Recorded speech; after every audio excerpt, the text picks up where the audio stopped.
I'm going to cover how to assemble a SleepTight 800 heater. It's a fairly simple process. We place them in boxes to keep during transit to make sure that the product doesn't get damaged or roll around on a pallet. So we put them in these boxes, and I'm going to show you how to assemble this heater in just a few minutes. You take scissors or a box cutter and just run it across the top. I already have this opened. You want to dig in too far because there is an accessories box that you will remove. So as you can see, this will house your wheels, your fan module connection cord, your gas fittings and your handle fittings, and then your gas hose and 2 tank regulator assembly. So we'll go ahead and pull this out. Then next, you can pull out your handles. This is your crossbar for your handle. You pull out the cardboard protective. And then you'll have the foot that's wrapped. This is for the foot of the heater. We'll set that aside. And then finally, have your fan module that you will pull out. So if you're assembling this without help from anybody else, which is perfectly doable, I like to tilt the heater back, lay it on its side. So I'll put the flat back here. Okay, after you have it pulled up, just pull the box off. That will expose the heater. And then from there, rotate. And then I'll start by tilting it back towards the front. If you're on a concrete surface, I would recommend putting some cardboard underneath it just to be safe. Next, we'll pull out our shaft for our wheels, both of our wheels, and then you're going to open the pack. There's a set of cotter pins inside of here that you'll lock your wheels on. So we'll go ahead, and there's a hole on each side, which you can see, and then another mounting bracket for stability. You'll push it through. Sometimes the tolerance is just a little bit tight to get it through, which is good, so it keeps it nice and snug. I'll just take the butt end of the wheel, have it through so it's about even. And then next, you're going to take, as you can see, there's a flat side of the wheel, and then there's a raised side. You want to put the raised side in, and then you want to do the same on the opposite side. Raised side in. Now next up is you're going to take the long arm of the cotter pin, and you're going to place it through the hole, and it should slide through like so. Same thing on the opposite end. Alright, next you're going to get a foot. Take that out, and also in here it'll be your hose holder. This will be mounted on the side of the heater. You can just set that aside for later. We're going to pull this out, and then you're going to pull 4 screws out. From there, we're going to actually flip the heater back over on the opposite side. That way it makes it easier to connect this. So next we're going to take our 4 short hex head screws. As you can see, there's 4 different connection points. Same thing on the heater itself for it to line up. So you're going to pop it in, line them up, and I like to hand screw these in first. Next, we're going to go ahead and stand up this heater so we can put on the handle kit. Notice how it rolls up very simply when you have the wheels on. You don't have to put a lot of effort to lift it up. We'll go ahead and put on the handles next. So next I'll take the arm with the crossbar. I'll start rotating it clockwise. The other screw and go into the other screw hole. Do the same thing, just set it down here. So I'll just simply pull the arm up, and as you can see we have holes in each one and they should line up. You want the first one to be elevated above. And just once again hand tighten The next step is we'll go ahead and pull out the two washers that are the only two washers in that kit, and the two medium size hex head screws. I say small, medium, and large. These are the large ones. The smaller ones are for the feet, and the medium size are for the handle. And this will hold the gas hose for you as you transport the heater from job site to job site.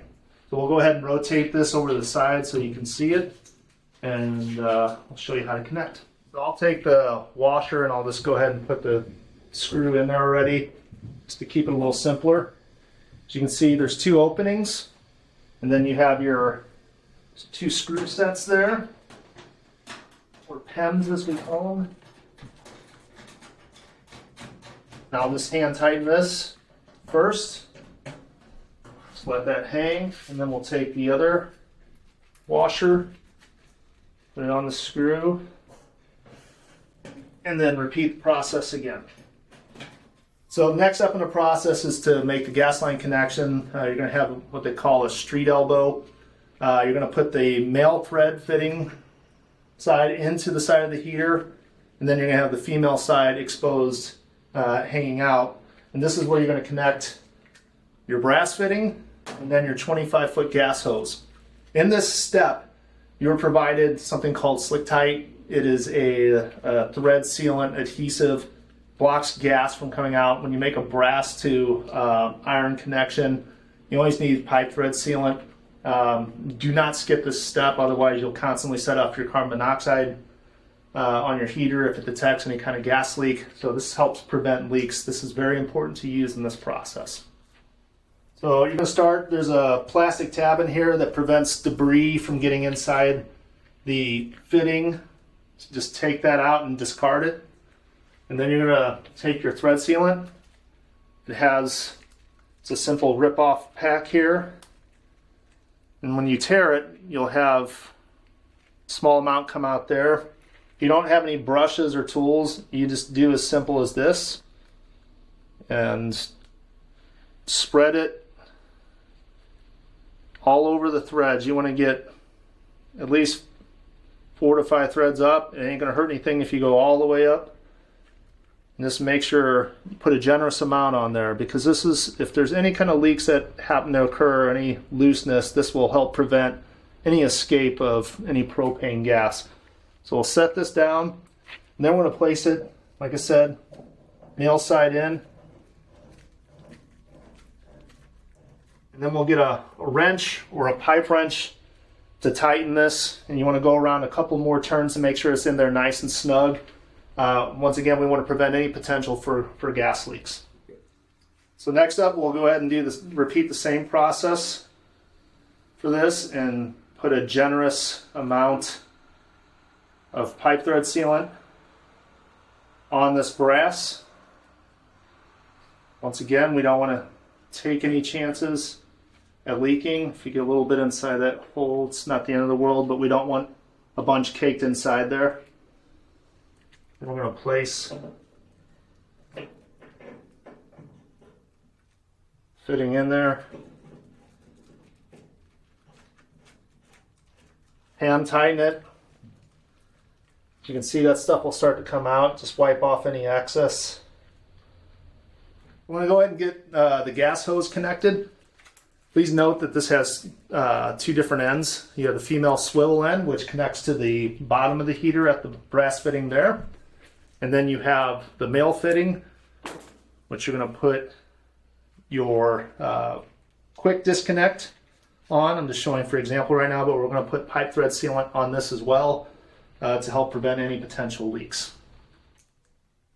So we'll go ahead and add this pipe thread sealant on. Then you're going to take quick disconnect fitting, rotate that on, and then we're going to get 2 wrenches. So we put a counterweight on it when we go to tighten it. I'll come from one side, just simply hold the wrench. So now you have your male fitting connected that will go into your 2-way manifold. And the final step for the hose, you're going to apply just a light amount on here. Technically, a swivel flare connection will make a really tight connection, but I still, just out of an abundance of caution, like to put a little bit on fitting itself. You're going to get it lined up, turn it clockwise. It's going to go all the way down. As you can see, it twists pretty easy. And then when you get to the end, you'll feel it start to tighten up. And then you'll take your pipe wrench or your crescent wrench and tighten it. Make sure it's good and snug. The final step is you have your fan module here, and you have two slots on there which are going to hang on these two brass fittings that are going to connect to the front of the heater here. So I like to hand tighten these because if you over tighten them, you can easily break off the screw thread in them. And they tend to lock in pretty nice. You can take your crescent wrench and just do a very light tightening. You don't want to over tighten once again because you will break the thread. So get a grip on that. And that's it, just not even an eighth of a turn. Then you can take your fan module, put the hose line up.